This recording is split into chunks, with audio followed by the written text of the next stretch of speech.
Nessa primeira parte da leitura de hoje, nós encontramos um autoritarismo, um desejo de mandar, um desejo de impor, um desejo de fazer com que os outros sirvam o egoísmo. Sempre tudo isto será com o delírio o espírito minucioso de construir uma doutrina para justificar esse autoritarismo. O hipócrita também constrói doutrina, e todos os que pecam têm sua doutrina, e portanto existe uma religião verdadeira e as outras todas que as pessoas criam para justificar os seus erros ou os seus males são falsas. A única religião verdadeira é aquela que tem Deus, a moral, no centro. O resto é invencionices destes e daqueles para poder haver uma justificação racional do mal que praticam. E então, na sequência do que vimos ontem, da hipocrisia, do defeito da hipocrisia, nós temos hoje este autoritarismo. E por isso, Isaías começa no trecho de hoje a dizer: assim fala o Senhor, se destruíres teus instrumentos de opressão e deixares os hábitos autoritários e a linguagem maldosa. Destruir teus instrumentos de opressão. Há instrumentos de opressão? Sim. Naquele tempo podia ser a ameaça de fazer uma denúncia ao juiz, podia ser uma ameaça de, se fosse um funcionário, pôr fora do trabalho, e portanto não indenizá-lo inventando um crime qualquer que ele pudesse ter cometido, uma infração qualquer que ele pudesse ter cometido. Enfim, instrumentos de opressão existem muitos. E um principal instrumento de opressão é um comum e corrente que se chama orgulho. Na hipocrisia, se nós formos colocar uma sonda na hipocrisia para ver onde é que estão as raízes da hipocrisia, nós vamos encontrar orgulho. E aqui agora esse autoritarismo, esse desejo de fazer com que os outros trabalhem para servir a quem manda, e um serviço, portanto, que leva como um princípio único: eu no centro, Deus não existe. E é assim que a pessoa que manda com uma autoridade colocada em si mesma e com o desejo de satisfazer seu egoísmo, ela no fundo está no centro e Deus não existe. E por isso o Senhor faz uma proposta: se acontecer isto, eu farei o quê? Nós veremos depois as consequências, mas temos que fixar bem na nossa observação o que é o objeto de Nosso Senhor Jesus Cristo, de Nosso Senhor, enfim, pode ser o que é objeto do Senhor, o que é objeto de Deus, nesta condição que Ele põe: destruir instrumentos de opressão. Portanto, quem usa da autoridade para oprimir, deixares os hábitos autoritários, linguagem maldosa.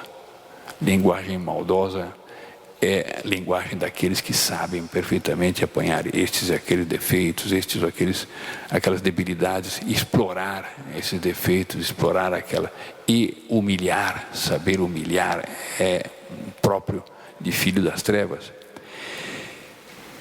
Agora vem outra condição, que é contrária à maldade do autoritarismo, da linguagem maldosa, dos instrumentos de opressão, etc.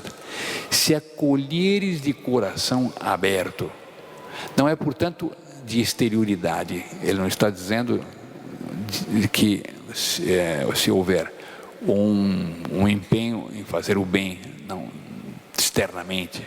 Ele quer o coração, ele quer que esse bem venha do coração.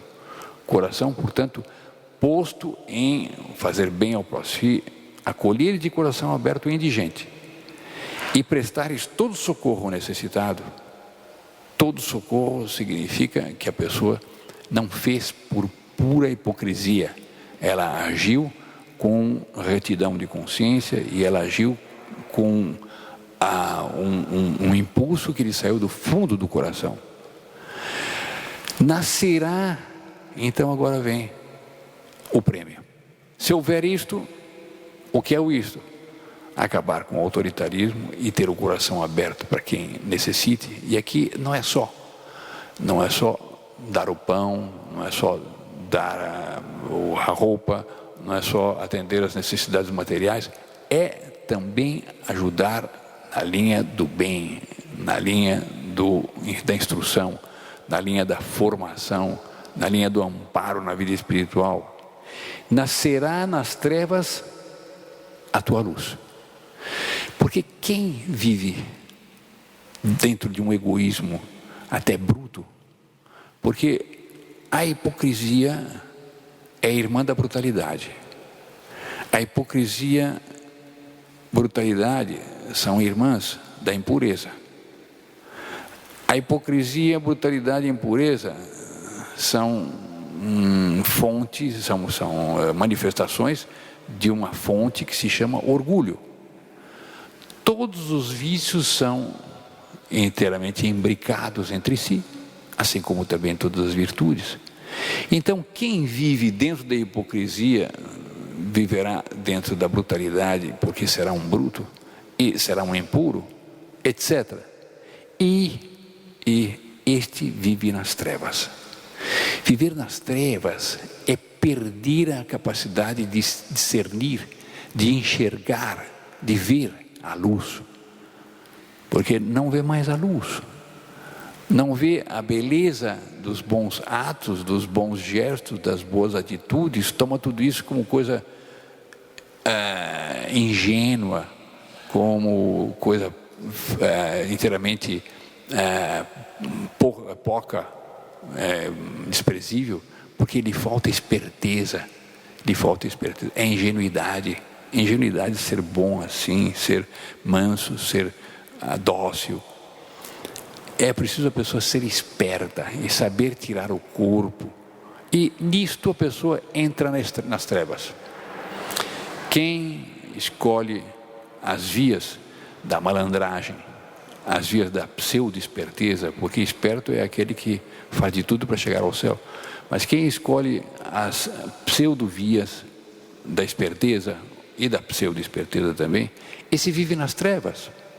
Mas se ele, já ontem vimos destruir a hipocrisia e agora o autoritarismo e ser coração aberto, ser generoso no trato com os outros, nas trevas nascerá a tua luz. A tua luz. E tua vida obscura será como o meio-dia. Vida obscura, porque aquele que põe a sua pessoa no centro, aquele que se faz o centro de todas as coisas, quer seja para o prazer, quer seja para a vaidade, quer seja para a esperteza, quer seja para tirar aqueles proveitos aquelas pessoas, seja o que for, vive nas trevas, porque tirou Deus do centro. E tendo tirado Deus do centro e posto a si próprio no centro, ele vive nas trevas.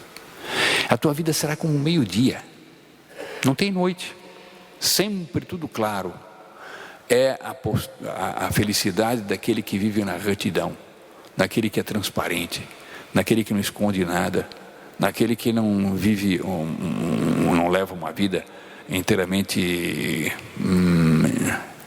camuflada e que tem apenas a aparência exterior, mas que na realidade por dentro é uma chama de impureza, é uma chama de romantismo, é uma chama de E a tua vida obscura será como o meio-dia. O Senhor te conduzirá sempre. Aquele que é íntegro, aquele que é inteiramente reto, aquele que é honesto, aquele que tem o coração aberto aos outros e se manifesta bem-querente de todo mundo, este será conduzido pelo Senhor. E toda sede que ele tiver vai ser saciada. Sede do quê? Sede de bem, sede de virtude, sede de explicações, sede de contemplação. Tudo isto Deus lhe dará. Saciará a tua sede na aridez da vida. Renovará o vigor do teu corpo. Até isto. Ou seja, até o corpo sai com mais vigor. Serás como um jardim bem regado. Jardim bem regado, nós sabemos, quando o jardim é seco, começa a fenecer estas e aquelas plantas, mas quando é sempre bem regado, as plantas são viçosas. Portanto, há uma prodigalidade nas ações que ele faz. Tudo que ele faz dá certo, tudo que ele põe a mão floresce. Por quê? Porque é um jardim bem regado, como uma fonte de águas que jamais secarão. Não secam. Por quê? Porque a fonte é Deus. E porque Deus se faz fonte dele e das ações dele, porque ele abriu o seu coração, ele tirou-se do centro, ele colocou Deus no centro, tudo nele floresce.